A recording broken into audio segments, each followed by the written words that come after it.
ভোটারদের মাঝে যেটা দেখতে পাচ্ছি যে তারা আসলে তরুণ প্রজন্মের প্রতিনিধিত্ব চায়, তারা যোগ্য নেতৃত্ব চায়, তারা এমন একটি মানুষ চায় যে কিনা যোগ্য, দক্ষ এবং স্বচ্ছ। এই যে এবং সৎ, অবশ্যই এই ইন্টিগ্রিটি এটা খুব ইম্পর্টেন্ট একটি ফ্যাক্টর। এবং এখন ভোটারদের মাঝে আপনার মার্কার থেকে তারা ব্যক্তির যে ক্রেডিবিলিটি সেটার উপর বেস করে কিন্তু তারা মার্কা সিলেকশন করার চিন্তা করছে।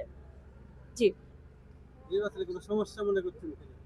দেখুন আমরা গত এক সপ্তাহ ধরে বেশ কিছু নির্বাচনী প্রচারণায় বাধার সম্মুখীন হয়েছি। আপনারা জানেন যে সুতিপাড়ায় গতকাল আমাদের দুজন কর্মী ভাইকে মারধর করা হয়েছে। বিপক্ষ দলের যারা আছেন তাদের আমরা কিন্তু নাম সহ প্রকাশ করেছি। কারা? বিএনপির 5 জন ব্যক্তি, যারা কিনা তার মধ্যে 3 জন তারা এখনো বিএনপির দলের মধ্যে কর্মরত, বাকি 2 জন নির্বাচনী কর্মী আর কি।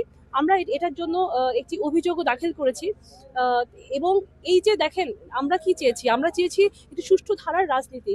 5ই অগস্টের আগে কিন্তু আমরা স্বাধীনভাবে নির্বাচন করতে পারতাম না, আমরা ভোট চাইতে পারতাম না, ভোট দিতেও পারতাম না। কিন্তু 5ই অগস্টে যে আমরা রক্ত দিলাম, শুধুমাত্র 5ই অগস্টে না, জুলাই বিপ্লব যে আমরা করলাম, গণ অভ্যুত্থান করলাম, এটা কেন করলাম?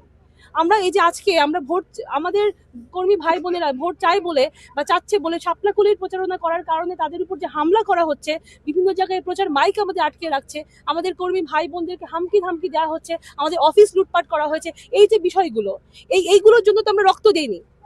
আমরা বারবারই এই যে এই যে অসুবিধাগুলো যেগুলো করছে, এর জন্য কিন্তু লেভেল প্লেইং ফিল্ড নষ্ট হচ্ছে।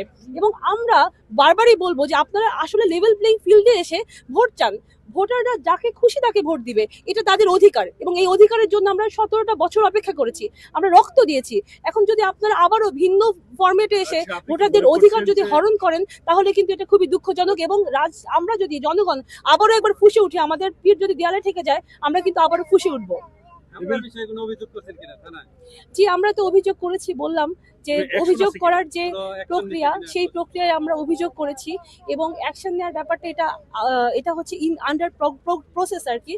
তো আমি আশা করব এবং আহ্বান জানাবো যে এটার জন্য যে সঠিক যে পদক্ষেপ যেটা নেওয়া উচিত এবং যে ভূমিকাটা পালন করা উচিত পুলিশ এবং প্রশাসনের, আমি আশা রাখবো এবং আহ্বান জানাবো সেই ভূমিকা আপনারা পালন করবেন। নারী প্রার্থী হিসেবে আপনি কতটুকু সাড়া পাচ্ছেন? জি, আমাদের আপনারা জানেন যে এই ধামরাইতে প্রায় 52% ভোটার কিন্তু নারী। তো নারীদের মাঝে আলহামদুলিল্লাহ খুবই ভালো একটি সাড়া আছে। নারীরা নারীর প্রতিনিধিত্ব দেখতে চায়, এবং শুধু যে নারীরাই নারীর প্রতিনিধিত্ব দেখতে চায় এমনটি না। আসলে মানুষের মধ্যে যেই বিষয়টা, সেটা হলো যে একটি যোগ্য প্রার্থী তারা দেখতে চায়। তারা চায় যে তাদের কণ্ঠস্বর যেন সংসদে যায়, এবং যোগ্যতার ভিত্তিতে আসলে তারা বিচার বিবেচনা করতে চায়। কিন্তু আমরা এটাও দেখেছি নারী হওয়ার যে বিষয়টা, নারী নেতৃত্বকে